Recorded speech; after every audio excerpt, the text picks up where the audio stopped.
नमस्कार, रात के 9 बज चुके हैं। एबीपी न्यूज पर आप सभी का बहुत स्वागत है। आपके साथ मैं हूं चित्रा त्रिपाठी। आज देश के दिन के हर बड़ी खबर आप तक पहुंचाएंगे, लेकिन शुरुआत महात्मा गांधी से, जिनकी आज जयंती है, यानी अहिंसा पर्व। लेकिन आज दिल्ली यूपी बॉर्डर पर किसानों और जवानों के बीच संघर्ष हो गया। हरिद्वार से चली किसान क्रांति यात्रा को दिल्ली की सीमा में घुसने नहीं दिया गया, तो हंगामा शुरू हो गया। और अब ऐसा लग रहा है कि किसानों का आंदोलन और आगे बढ़ सकता है, क्योंकि किसानों की कुछ मांगे माने जाने के बावजूद किसान अभी पूरी तरह से संतुष्ट नहीं है। और किसान नेता राकेश टिकैत ने तो दो टूक कह दिया है कि आंदोलन अभी आगे जारी रहेगा। जय जवान, जय किसान।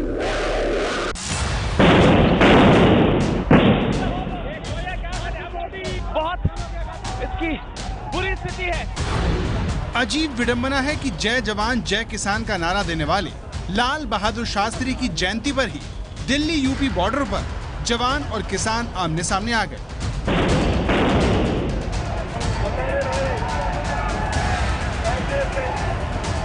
भारतीय किसान यूनियन के बैनर तले दिल्ली पहुंचने को बेकरार किसानों को रोकने के लिए वाटर कैनन का इस्तेमाल हुआ। आंसू गैस के गोले भी दागे गए। यूपी गेट पर आंसू गैस के गोले छोड़े गए और एक किसान को चोट भी लगी है, खून निकल रहा है बुरी तरह से। किसान क्रांति यात्रा 23 तारीख को हरिद्वार से चली थी। किसानों को दिल्ली पहुंचना था, लेकिन किसानों को दिल्ली में घुसने से रोकने के लिए दिल्ली पुलिस ने पूरी ताकत झोंक रखी थी, जिसमें कई किसान घायल हो गए। लाठीचार्ज के बाद किसान यूनियन के प्रतिनिधि और गृह मंत्री राजनाथ सिंह के बीच बैठक हुई। बैठक के बाद संकेत यही मिले कि किसानों को मना लिया गया है। अलबत्ता सरकारी प्रतिनिधि जब प्रस्ताव लेकर किसानों के बीच पहुंचे तो किसान बहुत खुश नजर नहीं आए। अच्छा फैसला नहीं हुआ। जो किसानों की खास मांग थी वह नहीं माननी गई। ये तो मांग न मानने के बराबर थी। अभी यहाँ से तो यही है, भी कहीं नहीं जाते। किसान निश्चित रूप से संतुष्ट थे और किसान यूनियन के पदाधिकारियों ने, उनके राष्ट्रीय अध्यक्ष नरेश टिकैत जी सहित सब लोगों ने इससे सहमति व्यक्त की थी। दूसरा जो मुख्य मांग कर्जा माफी की थी, तो उस पे भी सरकार साइलेंट रही। जाहिर है किसान फिलहाल मान भी जाएं, तो भी उनकी बड़ी समस्या अभी हल होती नहीं दिखती, या कहें उनकी बड़ी मांगे जस की तस है। और ये हाल तब है जब बीते 4 महीने में 4 बार किसानों ने अलग अलग रैलियां दिल्ली पहुंचकर की हैं। ऐसे में एक सवाल ये है कि चुनावी मौसम में किसानों का ये आंदोलन सरकार के लिए परेशानी का सबब बनने वाले हैं। कर्ज माफी से लेकर स्वामीनाथन आयोग की सिफारिशें लागू करने और पुराने ट्रैक्टर को चलाने देने की मांग से लेकर फसल बीमा योजना की गड़बड़ियों को दूर करने जैसी कई मांगी लेकर किसान क्रांति यात्रा शुरू हुई थी। लेकिन सरकार के साथ बैठक के बाद किसानों को आश्वासन का जो पुलिंदा सरकार की ओर से पकड़ाया गया, किसान उससे खुश नजर नहीं आए। आज पाकिस्तान जैसा कांड हुआ, जैसा कभी आर्मी के साथ बाघा बॉर्डर पर पाकिस्तान के साथ होता है। 2019 के चुनाव में इस सरकार को इसका दंड भुगतना पड़ेगा। जो हमारी मांग थी उसमें कोई मांग नहीं मानी गई। जितनी भी बात माननी गई है ये सब बेकार की मांग है। जिस तरह का अपमान और जिस तरह का अत्याचार यहाँ हो रहा है, ये कभी अंग्रेजों के जमाने में भी नहीं हुआ। ऐसी सरकार की हमें जरूरत नहीं है। हम अपने आप जो है इस सरकार को बताएंगे 19 में। आप आश्वासन कुछ नहीं है, लॉलीपॉप दे रहे, सिर्फ कुछ भी आश्वासन नहीं है। कुल मिलाकर हालात जो बन रहे हैं उसमें लगता यही है कि सरकार और किसानों के बीच का तनाव अभी कम नहीं होगा। कई किसान बॉर्डर पर डेरा डाले बैठे हुए हैं और उन्होंने साफ कर दिया है कि वो वापस नहीं लौटेंगे।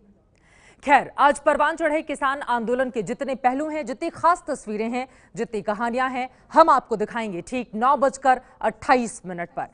और अब आगे बढ़ते हुए चुनावी साल में अपनी सियासत को चमकाने के लिए कांग्रेस ने महात्मा गांधी की विरासत पर अपने हक जताने शुरू कर दिए हैं और उसकी कोशिशें भी तेज कर दी हैं।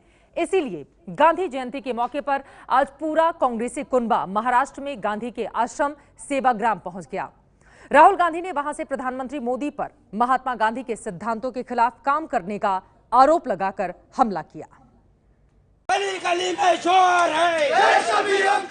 महात्मा गांधी की 150वीं जयंती पर भी कांग्रेस कार्यकर्ता ऐसे नारे लगाते नजर आए। गली गली में शोर है। राहुल गांधी समेत कांग्रेस के तमाम नेता आज महाराष्ट्र के वर्धा में पहुंचे तो बापू को श्रद्धांजलि देने के लिए थे, लेकिन वहां भी उनके निशाने पर सिर्फ और सिर्फ मोदी सरकार रही।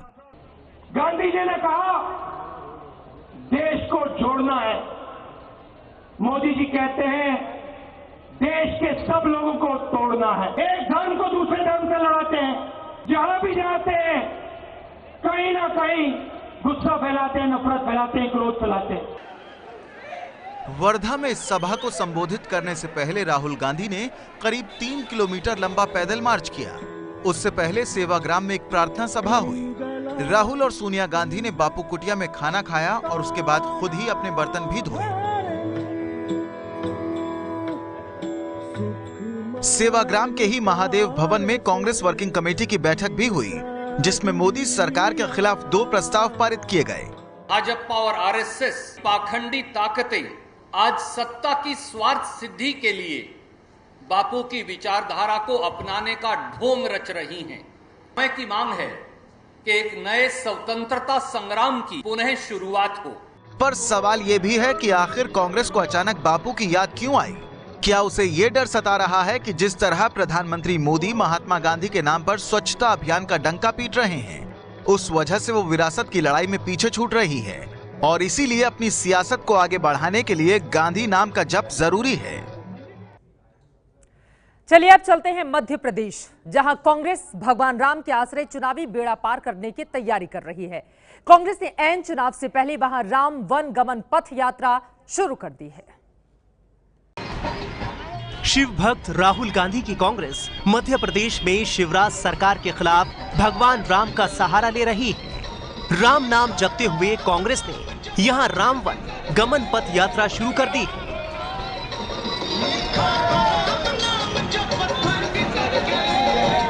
यात्रा चित्रकूट से शुरू हुई और यात्रा के लिए पार्टी ने भव्य रथ बनवाया। सुनहरा रथ के भीतर भगवान राम की बड़ी मूर्ति लगी। यात्रा के दौरान रथ भगवान राम से जुड़े मठ मंदिरों और धार्मिक स्थलों पर जाकर वापस चित्रकूट लौटेगा। ये यात्रा 15 दिनों तक चलेगी। प्रदेश अध्यक्ष कमलनाथ ने यात्रा के साथ साथ राम वन गमन पथ बनाने की घोषणा भी की है, यानी जिस रास्ते से श्री राम अयोध्या से चलकर वनवास गए थे, मध्य प्रदेश के भीतर उन रास्तों पर सड़कें बनाई जाएंगी। अब चुनावी मौके पर राम भक्ति में डूबी कांग्रेस कह रही है कि पार्टी अपना वादा जरूर निभाएगी। कांग्रेस पार्टी ने वचन दिया है कि मध्य प्रदेश को एक रिलीजियस टूरिस्ट हब हम बनाएंगे। 15 साल से सत्ता का वनवास काट रही कांग्रेस को इस बार प्रभु राम का सहारा है। यही वजह है कि राम पथ गमन को कांग्रेस ने बड़ा मुद्दा बनाया है। मगर नई राम भक्त बनी कांग्रेस पर बीजेपी भी लगातार निशाना साध रही है। और समय आने पर अमरनाथ यात्रा और राम वन पथ गमन याद आ जाना, इस तरीके से कांग्रेस को कुछ भी हासिल नहीं होने वाला। लेकिन कांग्रेस का आरोप है कि 2011 में ही सीएम शिवराज ने राम वन गमन पथ के निर्माण का वादा किया था, जो आज तक पूरा नहीं हुआ और इसी को कांग्रेस मुद्दा बना रही है। तो इंतजार कीजिए राम वन गमन पथ कौन कब तक बनवाता है। तो जैसे मध्य प्रदेश में राम वन गमन पथ बनाने को लेकर सबके अपने अपने वादे हैं, वैसे ही अयोध्या में राम मंदिर का मुद्दा भी चुनाव के पहले फिर से गर्म होता दिख रहा है। आरएसएस प्रमुख मोहन भागवत ने फिर राम मंदिर का राग छेड़ा है। राम मंदिर का विरोध करने वाली पार्टियों में रहकर भी खुला राम मंदिर का विरोध करने वाले लोग नहीं है कांग्रेस देश में। ये क्यों है? तो वो जानते हैं कि हम कुछ भी कहे, देश की करोड़ों हिंदू प्रजा जो है और हिंदू न कहने वालों में भी बहुत बड़ा हिस्सा ऐसा है कि जिनके श्रद्धा स्थान राम है। चुनावों की तारीखें जब नजदीक होती हैं तो राम का नाम जोर शोर से गूंजता है आसपास। चलिए आगे बढ़ते हुए लेकर चलते हैं उत्तर प्रदेश। लखनऊ के विवेक हत्याकांड को लेकर सवालों में घिरी यूपी पुलिस की एसआईटी 3 दिन के बाद हरकत में आई है। अब तक इस मामले के एकमात्र गवाह सना का बयान भी नहीं लिया गया था। आज एसआईटी ने सना का बयान लेने के साथ ही पूरे क्राइम सीन का रिक्रिएशन भी किया।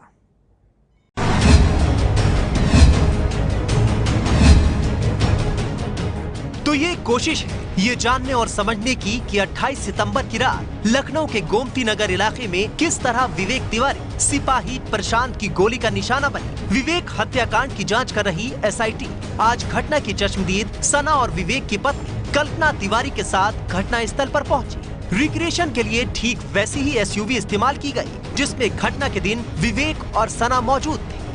जांच चल रही है और एसआईटी सारी चीज़ों को रिक्रिएट करके एक बार तथ्यों की पड़ताल कर रही है। एक्सयूवी गाड़ी जो काले रंग की थी, जिसपे विवेक तिवारी थे और सना मौजूद थी, उस रंग की यहाँ पर कार मंगाई गई है। साथ ही अपाचे गाड़ी यहाँ पर मंगाई गई है। एसआईटी के चीफ हैं, वो खुद यहाँ पर मौजूद हैं। फोरेंसिक लैब के जो लोग हैं वो यहाँ पर मौजूद, देख सकते हैं बाइक सवार जो कांस्टेबल है वो यहाँ पर आ रहे हैं। जिस तरीके से सना बता रही हैं उसके मुताबिक बाइक वहाँ पर रोकी जा रही है। विवेक हत्याकांड की बारीकियों को समझने के लिए करीब 45 मिनट तक ये रिक्रिएशन चला। अब हम इसको एनालाइज करेंगे। बहुत सारी चीज़ें हैं जिसको कोलेट करते हैं एंड देन सभी चीज़ों को हम हर पहलू को देखते हैं। इसके बाद statements will follow, a lot of documents need to be taken. इन सबको करने के बाद फिर किसी कंक्लूजन पर आएंगे। इससे पहले पुलिस ने मामले की मुख्य गवाह सना का बयान भी दर्ज किया। सना ने पुलिस की जांच पर भरोसा जताते हुए कहा कि जल्द से जल्द आरोपियों को सजा मिलनी चाहिए। अभी जब तक सजा नहीं मिल जाती है हत्यारे को, तब तक थोड़ा सा मुझे डर रहेगा। सना ने आरोप लगाया है कि 28 सितंबर की रात जब वो विवेक तिवारी के साथ घर लौट रही थी तो यूपी पुलिस के 2 सिपाहियों ने विवेक को गाड़ी रोकने के लिए कहा, लेकिन उन्होंने गाड़ी नहीं रोकी तो सिपाही प्रशांत ने गोली चला दी। गुजरात के गिर जंगलों में एक अनजानी आफत एशियाई बब्बर शेरों की जान ले रही है। बीते 1 महीनों में 21 शेरों की मौत हो चुकी है। 21 में से 6 शेरों की जांच रिपोर्ट में एक वायरस होने की पुष्टि हुई है। इसीलिए माना यह जा रहा है कि यही वायरस 21 शेरों की मौत की वजह है।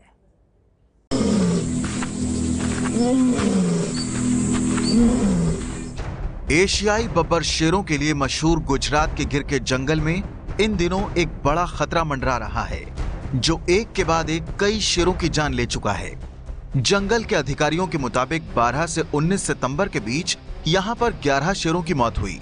फिर 20 से 30 सितंबर तक 10 और शेरों की जान गई। यानी 1 महीने के अंदर गिर में 21 शेर मारे जा चुके हैं।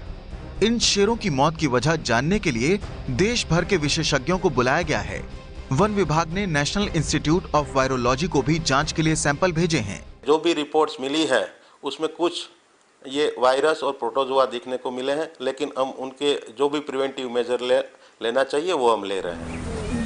हैरानी की बात यह है कि मारे गए सभी 21 शेर जंगलों के दलखानिया रेंज में थे। इसीलिए इस बात का शक जताया जा रहा है कि कोई वायरस इन शेरों की जान ले रहा है। गिर और गिर के बाहर जहां भी लाए तो 40 टीम के 555 कर्मचारियों ने मिलके पूरे हफ्ते भर से ज्यादा स्क्रीन किया है। हमें कहीं कोई भी बीमारी या ऐसे लक्षण हमें देखने को नहीं मिले हैं। 31 लायंस को हमने रेस्क्यू करके ऑब्जर्व कर रहे हैं, उसके हेल्थ चेकअप कर रहे हैं। गुजरात सरकार ने अमेरिका से कुछ दवाइयां और वैक्सीनेशन भी मंगवाए हैं। गिर दुनिया का अकेला जंगल है जहां एशियाई बब्बर शेर रहते हैं।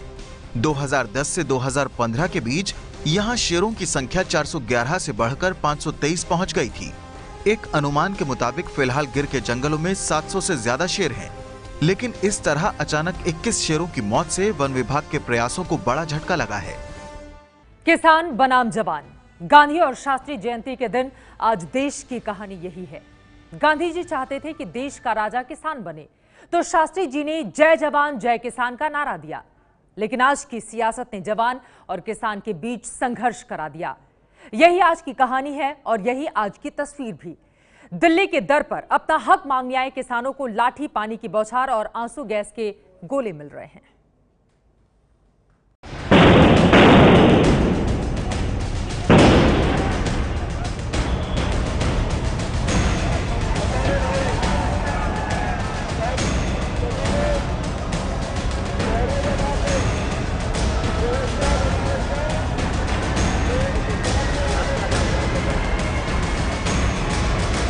पुलिस बहुत नियत किसानों पर वार किया है पुलिस ने आज।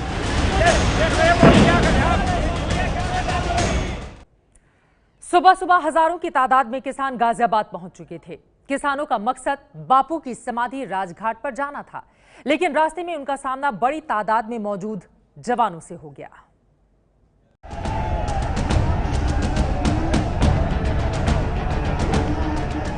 और सुबह के करीब 11 बजे जैसे ही दिल्ली में घुसने की कोशिश में किसानों ने कौशाम्बी में लगे बैरिकेटर हटाए, उन पर पानी की बौछार कर दी गई।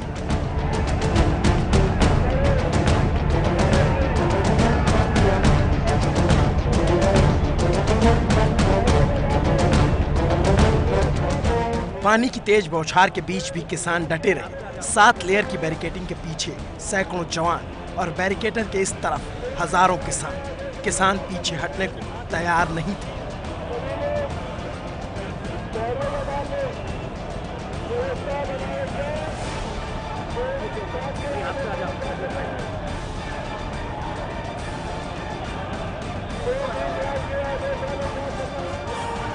किसानों का गुस्सा अब 7वें आसमान पर पहुंच चुका था।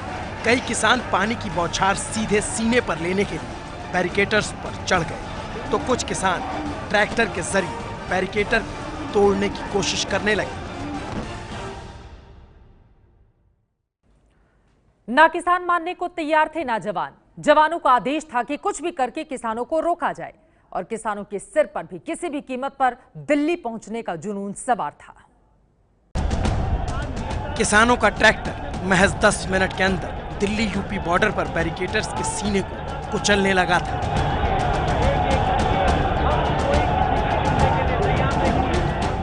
कुछ किसान झाड़ियों के रास्ते दिल्ली में घुसने की कोशिश करने लगे।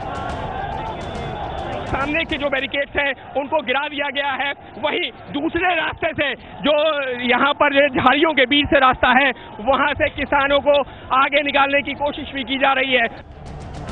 दरअसल हुआ ये कि सुरक्षा बल के जवानों ने गाजीपुर के फ्लाईओवर के पहले ही एक सुरक्षा घेरा बना रखा था, लेकिन किसान यहाँ पहुंचकर बेकाबू हो जाते हैं और सुरक्षा घेरे को तोड़ देते हैं।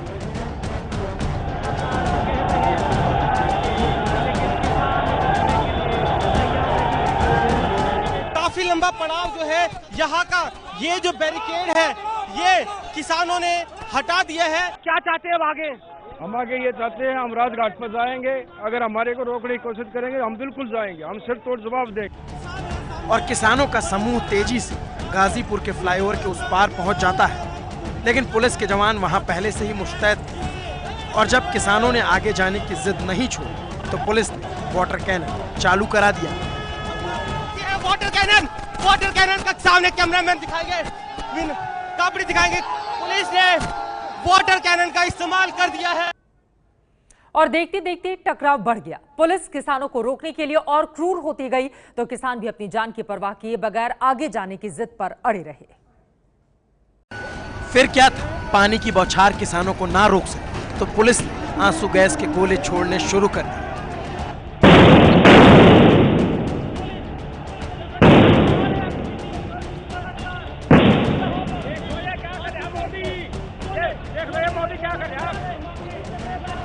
आंसू गैस के गोले छोड़े जा रहे हैं किसानों को रोकने के लिए और फिलहाल यहाँ पर जो सुरक्षाकर्मी है वो अब आंसू गैस के गोलों का इस्तेमाल कर रहे हैं जिससे कि किसानों को रोका जा सके आगे बढ़ने से। तो आंसू गैस के कई राउंड गोले अब छोड़े जा रहे हैं लगातार। इस फ्लाईओवर के ऊपर से हमारे संवाददाता आपको ये रिपोर्ट दिखा रहे हैं। पुलिस के जवान वहीं से आंसू गैस के गोले छोड़ रहे थे। गोले फ्लाईओवर के ऊपर से छोड़े गए और नीचे किसानों की हालत खराब होने लगी। आंख जलने लगी तो किसानों के बीच भगदड़ मच गई।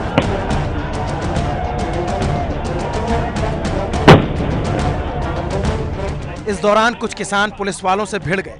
बैरिकेटर पार कर गए कुछ किसानों को पुलिस वालों ने वापस पीछे ढकेल दिया और उन पर लाठी फटकारने लगे। इतने में इस तरफ खड़े किसानों ने भी जवाब में लाठियां चलानी शुरू कर दी।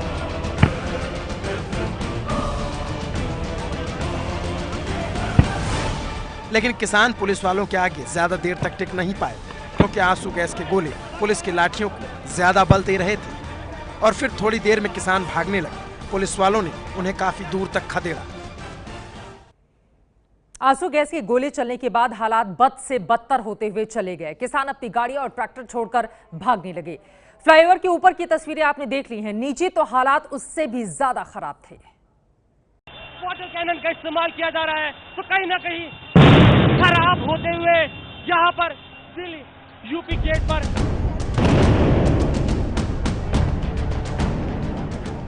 और एक वक्त के लिए ऐसा लगने लगा कि मानो दिल्ली यूपी बॉर्डर किसानों और जवानों के बीच जंग के मैदान में तब्दील हो गया हो। आंसू गैस के गोले छोड़े जाने के बाद कुछ किसान मुंह पर रुमाल बांधकर इधर उधर जाने लगे तो कुछ किसान गाजीपुर फ्लाईओवर के नीचे ही धरने पर बैठ गए। टीयर गैस का इस्तेमाल हुआ, बहुत बिल्कुल गलत था। गलत तो है ही। अगर आप 10 दिन पहला आ जाते हैं तो ये छूटे ही नहीं थी। पुलिस बहुत निहत्तर किसानों पर वार किया है पुलिस ने। आज मोदी सरकार का बहुत खराब चेहरा पुलिस के द्वारा सामने आया है। सरकार हमारा कोई साथ नहीं दी, कोई सहयोग नहीं दे रही। सरकार ने हमारे किसानों के ऊपर गोली बरसाई है। जबकि पुलिस कहती रही कि उन्हें किसी भी सूरत में दिल्ली में घुसने नहीं दिया जाएगा। एक जो 25,000 का जनसमूह एकदम से आता है तो पूरा ट्रैफिक जाम होता है, दिल्ली के वासियों को इनकन्वीनियंस होता है। अहिंसा के पुजारी के जन्मदिन पर किसान आंदोलन ऐसा भड़का जिसके बाद कई किसान बुरी तरह से जख्मी भी हुए हैं।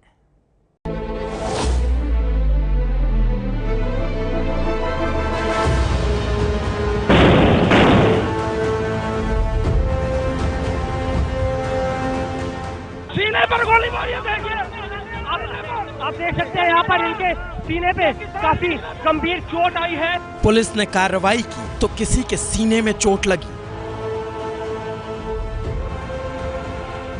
एक किसान नीचे गिर गया है और बहुत इसकी बुरी स्थिति है। कोई आंसू गैस की मार से जमीन पर गिर गया। गोली लगी मेरे में, गोली लग रही है। तो सीधे आंसू गैस का गोला लगने से किसी किसान का पैर ही फट गया। बुजुर्ग किसान है, अपनी मांगों को लेकर दिल्ली आए थे और दिल्ली की तरफ जाना चाह रहे थे, लेकिन बहुत बुरी तरह से घायल है। इनके पैर पे काफी गहरी चोट लगी है। और ऐसे ही दर्जनों किसान घायल होते चले गए, जिनमें कई बुजुर्ग भी शामिल थे। कई की तो हालत बेहद खराब हो गई। इस समय देख सकते हैं कि आप घायल किसानों को यहाँ से लेकर जा रहे हैं। आप देख सकते हैं कि लगातार ये जो घायल किसान हैं उनको उठाकर ले जा रहे हैं। लोग माना जा रहा है कि पुलिस की तरफ से जो आंसू गैस के गोले छोड़े गए थे और भगदड़ हुई थी, उसके बाद ये बुजुर्ग किसान घायल हो गए हैं। किसानों के घायल होने के बाद वहां अफरा तफरी का माहौल बन गया। जल्द ही किसानों को अस्पताल पहुंचाया जाने लगा। इन तस्वीरों को देखने के बाद आपके मन में सवाल होगा कि किसान आंदोलन क्यों कर रहे हैं, आखिर उनकी मांगे हैं क्या? हमारी मांग है पूरे देश के किसानों का कर्जा माफ हो, स्वामीनाथन कमेटी की रिपोर्ट को लागू करा जाए, 10 साल पुराने ट्रैक्टर, डीजल इंजन ये कोई नहीं चलने का, तो ये सारे इसमें है, तो इस कानून को हटाया जाए। इसको 10 साल पुराने ट्रैक्टर चालू रखने की मांग इसलिए क्योंकि मुजफ्फरनगर समेत पश्चिमी यूपी के कई जिले एनसीआर में आने के बाद एनजीटी ने पुराने हो चुके ट्रैक्टर और पंपिंग सेट पर बैन लगाने का आदेश दिया है, जबकि किसान चाहते हैं कि 10 साल पुराने ट्रैक्टर और मशीनें, इसके अलावा गन्ना के भुगतान की मांग सर्वोपरि है।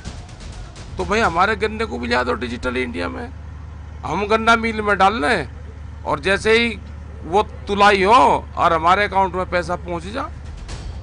किसानों की और भी कई मांगे हैं, जिसमें वो चाहते हैं कि देश के सभी किसानों के कर्जे माफ हो, किसानों को बिजली मुफ्त दी जाए, कृषि यंत्रों को जीएसटी में छूट दी जाए, 60 साल से अधिक उम्र के किसानों को पेंशन दी जाए, प्रधानमंत्री बीमा योजना में बदलाव किया जाए, किसानों को मनरेगा से जोड़ा जाए। लेकिन हिंसक झड़प के बाद किसान नेता नरेश टिकैत ने सरकार की मंशा पर सवाल उठा दिए हैं। सरकार ने एक टकराव की स्थिति पैदा कर दी। हमारा तो ना कोई उद्देश्य है, ना कुछ ऐसी बात है, तो सरकार की पता नहीं क्या मंशा है, बातचीत तो करने को भूल ही गए। किसानों को तो रोक लिया गया, लेकिन उनके कुछ प्रतिनिधि गृह मंत्री राजनाथ सिंह से मुलाकात करने पहुंचे।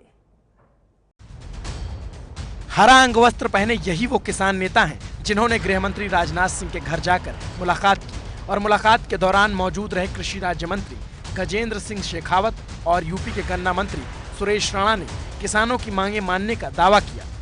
किसानों की और तमाम जो मांग है, कर्ज माफी की, एनजीटी की, तमाम पर सरकार गंभीर है, बहुत गंभीरता है, सरकार विचार करे।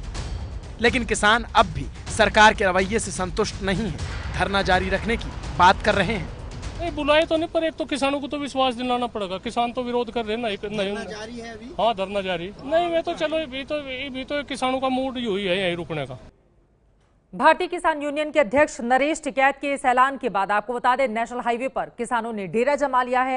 यही कारण है कि कल गाजियाबाद के स्कूल बंद रहेंगे।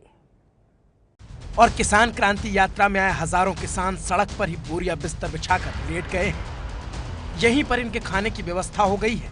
सड़क पर ही गैस चूल्हा जलाकर खाना बनाया जा रहा है।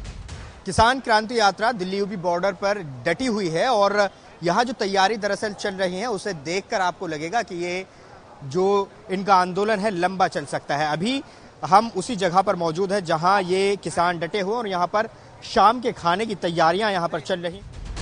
और किसान अब इस जगह को तब तक छोड़ने के लिए तैयार नहीं है जब तक इनकी मांगे पूरी तरीके से मान ना ली जाए। आज रात नहीं, हम लोग हो सकता जब तक हमारे राकेश टिकैत जी का और नरेश टिकैत जी का आदेश नहीं होगा तब तक हम लोग यहीं रहेंगे। जब तक आदेश कुछ ना मिले। हमें मिला क्या है? हमें तो गोली और पानी बरसाया है। यानी एक बात तो तय है कि कल सुबह भी हजारों किसान गाजियाबाद की सड़क पर मिलेंगे और ऐसे में आसपास रहने वाले लोगों और दिल्ली यात्रा करने वाले लोगों के लिए ट्रैफिक की समस्या होना तय है। लेकिन एक बात तो साफ है कि इस पूरे मामले में सरकार का ढुलमुल रवैया नजर आया। यही वजह है कि विरोधी अब सरकार पर हमला कर रहे हैं और मामले की निंदा भी।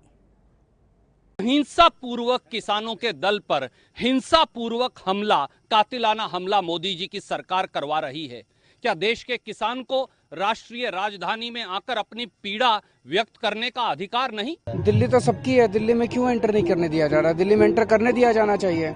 किसानों को दिल्ली में एंटर क्यों नहीं करने दिया जा रहा? गलत बात है। उनकी डिमांड्स के साथ है? बिल्कुल साथ है। कर्ज माफी को लेकर के ये बात कही गई थी कि सभी किसानों का कर्ज माफ हो जाएगा, लेकिन सच्चाई ये है कि अभी भी बहुत सारे किसान ऐसे हैं जिनका कर्ज माफ नहीं हुआ है। अहिंसा के सबसे बड़े पुजारी के 150वीं जयंती पर किसानों पर हुए जुल्म और जाति की मैं निंदा करता हूं। ये मोदी सरकार किसान विरोधी है।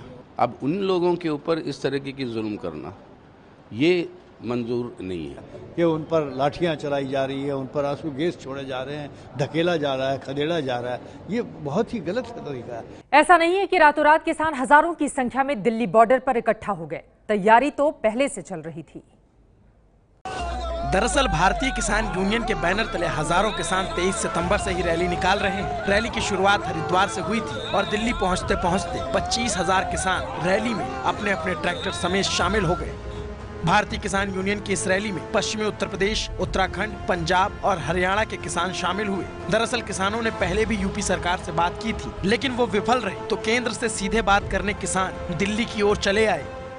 एक हमारी रुकावट क्यों कर दी उन्होंने? जब हम जा रहे थे तो चले जान देते, ऐसा बतेरी व्यवस्था उनके बनाने की। जब ये है ABP न्यूज़, आपको रखे आगे।